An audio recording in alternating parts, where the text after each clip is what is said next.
National Security Advisor Michael Flynn, Donald Trump's personal attorney Michael Cohen, and Foreign Policy Advisor George Papadopoulos. These 6 individuals have each been charged, convicted, or lied to your office or other investigators. Is that right? Yes, although I look askance at Mr. Stone because he is he is in a different case here in D.C. So National Security Advisor Flynn lied about discussions with Russian ambassador related to sanctions. Is that right? That's correct. Michael Cohen lied to this committee about Trump Tower Moscow. Is that correct? Yes. George Papadopoulos, the president's senior foreign policy advisor, lied to the FBI about his communications about Russia's possession of dirt on Hillary Clinton. Is that right? Yes. The president's campaign chairman, Paul Manafort, lied about meetings that he had with someone with ties to Russian intelligence. Is that correct? That's true. And your investigation was hampered by Trump campaign officials' use of encryption communications. Is that right?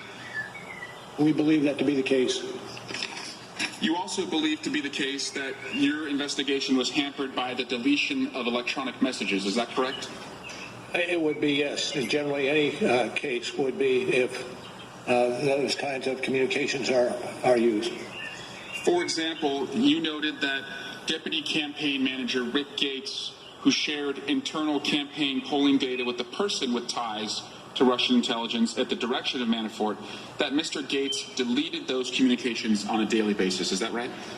I take your word. I say I don't know specifically, but if it's in the report, and then I support it. That's right, Director. It's Volume 1, page 136. Thank you. In addition to that, other information was inaccessible because your office determined it was protected by attorney-client privilege. Is that correct? That is true. That would include that you do not know whether communications between Donald Trump and his personal attorneys, Jay Sekulow, Rudy Giuliani, and others discourage witnesses from cooperating with the government. Is that right? I'm not going to talk to that. That would also mean that you can't talk to whether or not pardons were dangled through the president's attorneys because the shield of attorney-client privilege. I'm not going to discuss that. Did you want to interview Donald Trump Jr.? I'm not going to discuss that.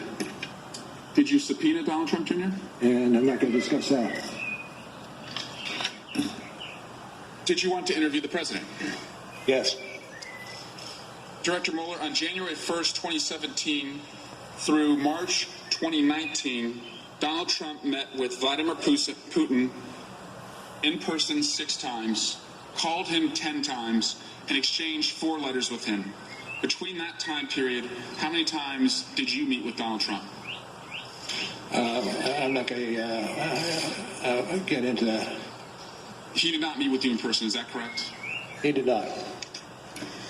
As a result of lies, deletion of text messages, obstruction, and witness tampering, is it fair to say that you were unable to fully assess the scope and scale of Russia's interference in the 2016 election and Trump's role in that interference? I'm not certain I would adopt that in characterization in total. There may be pieces of it that are accurate, but not in total. But you did state in Volume 1, page 10, that while this report embodies factual and legal determinations, the office believes it to be accurate and complete to the greatest extent possible. Given these identified gaps, the office cannot rule out the possibility that the unavailable information would shed additional light. Is that correct? That is correct. We don't know what we don't know. Why is it so important that witnesses cooperate and tell the truth in an investigation like this? Because the testimony of the witnesses goes to the heart of just about any criminal case you have. Thank you. And, Mr. Chairman, I yield back. And thank you, Director Muller. Ms. Stefan.